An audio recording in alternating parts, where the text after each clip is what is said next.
I know something about you, even not knowing you, that you've got greatness within you. You have the ability to do things that you can't even begin to imagine.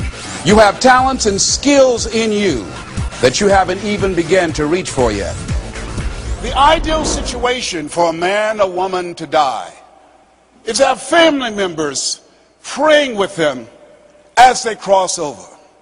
He said, but imagine, if you will, being on your deathbed and standing around your bed, the ghost of the ideas, the dreams, the abilities, the talents given to you by life, and that you, for whatever reason, you never acted on those ideas, you never pursued that dream, you never used those talents, we never saw your leadership, you never used your voice, you never wrote that book, and there they are standing around your bed looking at you with large angry eyes saying, we came to you and only you could have given us life, and now we must die with you forever.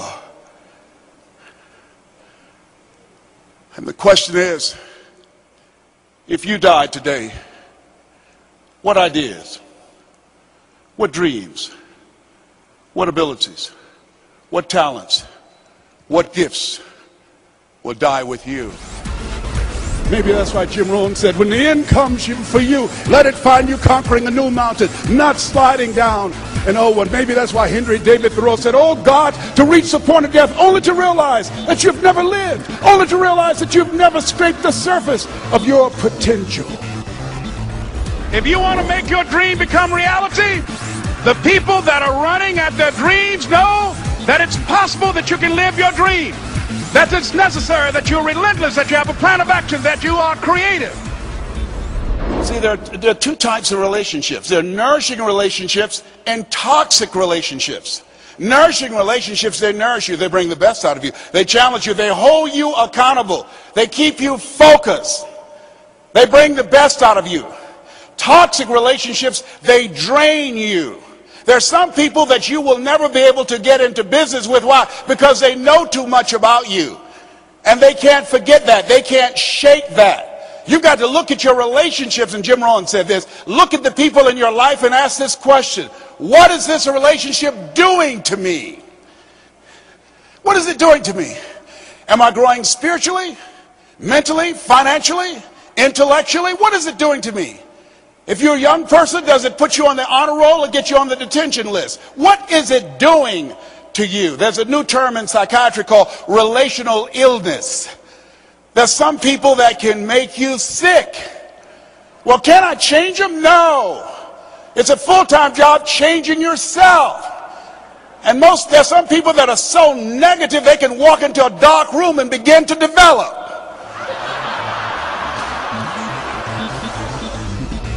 The people that are running after their dream know they're going to have hard times. They keep on running because they're saying within themselves, I'm the one, I'm the one. No matter how bad it is or how bad it gets, I'm going to make it. The people that are running after their dreams are the people that are hungry. Most people never achieve their goals because they don't know that they don't know, and they think they know. Most people are just like Zig, who's I consider the #1 motivational speaker on the planet. He said that most people like the lumberjack whose wood production dropped by 40% because he wouldn't take the time to sharpen his axe. Those of you that are here for the first time, if you want to come back again, I can tell you the veterans who are here and been coming for 40 years or more, those are individuals who spend time working on themselves, developing themselves, expanding their minds. They know, as a man thinketh, so is he. They know in order to have the things tomorrow that others won't have, you've got to be willing to do the things today others won't do, like work on your mind. And with that kind of courage, with that kind of affirmation and reason to empower me, I got a saying that when life knocks you down, try and land on your back, because if you can look up, you can get up. All right? I told Mr. Washington I wanted to become a disc jockey. Someone asked me to tell this story. And he said, Les Brown, he said, if you want to do anything worthwhile in life, you've got to be hungry. And so I started working to develop myself. He said, I want you to practice every day being a disc jockey. I said, but I don't have any job now. He said, it doesn't matter. He said that it's better to be prepared for an opportunity and not have one than to have an opportunity and not be prepared. So every day I was working to develop myself. And that's what you must do. And as I was working to develop myself, I applied for a job as a disc jockey, WMBM on Miami Beach. I went to a guy named Milton Butterball. I said, how you doing, Mr. Butterball? I'd like to get a job as a disc jockey. He looked at me, he said, do you have any broadcast background? I said, no, sir, I don't. Do you have any journalism background? I said, no, sir, I don't. He said, we don't have any jobs available. I said, yes, sir. I went back to Mr. Washington and I told him. He said, don't take it personally. He said, most people are so negative, they will have to say no 7 times before they say yes. He said, go back again. So I went back again. I said, how you doing, Mr. Butterball? My name is Les Brown. He said, I know what your name is. What do you want? I said, I'd like to know whether or not you have any jobs as a disc jockey, sir. He said, didn't I just tell you yesterday we didn't have any jobs? I said, yes, sir, but I know whether or not somebody got laid off or somebody was fired, sir. He said, no one was laid off or fired. Now get on out of here. I came back the next day. Hello, Mr. Butterball, how are you? He said, fine, what do you want now? I said, I'd like to know whether or not you got any jobs, sir. Didn't I tell you the last 2 days we didn't have any jobs? I said, yes, sir, but I don't know whether or not somebody got sick or somebody died, sir. He said, no one got sick or died. Now don't come back here and throw me out again. I came back the next day like I was seeing you for the first time. I said, hello, Mr. Butterball, how are you? He looked at me with rage. He said, go get me some coffee. I said, yes, sir.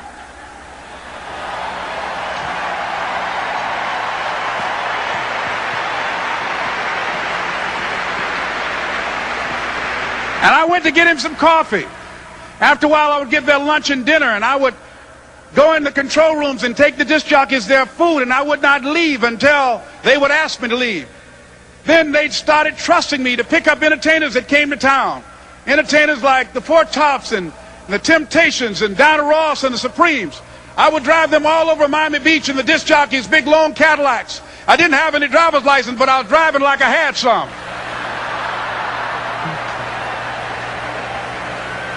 And one day, one Saturday afternoon, while I was at the radio station, a guy named Rock was drinking while he was on the air. I was the only one there, looking at him through the control room windows, walking back and forth, young, ready, and hungry. I was saying, drink, Rock, drink. Drink, Rock. I'd have gone to get him some more if he'd asked me to. Pretty soon the phone rang, and it was the general manager. And I answered the phone. I said, hello? He said, Les, this is Mr. Klein. I said, I know. He said, Rock can't finish his program. I said, I know. He said, would you call one of the other DJs in? I said, yes, sir. I hung the phone up. I said, now he must think I'm crazy. I called my mom and my girlfriend, Cassandra. I said, y'all turn up the radio and come out on the front porch. I'm about to come on the air.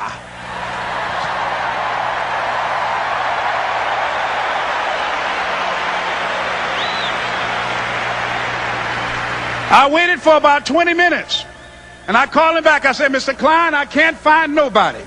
He said, young boy, do you know how to work the controls? I said, yes, sir. He said, go in there and don't say nothing here. I said, yes, sir. I couldn't wait to get behind those controls. I put on an old Stevie Wonder record called Fingertips. I sat down behind that turntable. I said, look out, this is me, LB Triple P. Les Brown, your platter playing papa. There were none before me, and there will be none after me. Therefore, that makes me the one and only. Young and single and love to mingle, certified, bona fide, indubitably qualified to bring you satisfaction, a whole lot of action. Look out, baby, I'm your love man. I was hungry. I was hungry. You got to be hungry.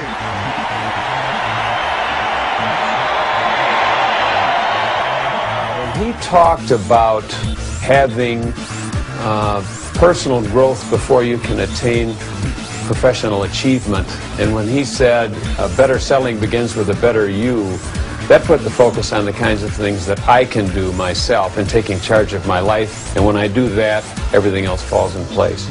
Les has the ability to inspire people to pursue their passion, to live their dreams. And whether they're in sales or personnel or whether they're just a machine operator, it's very, very important that you have some passion for what you're doing. And Les inspires people to have that passion.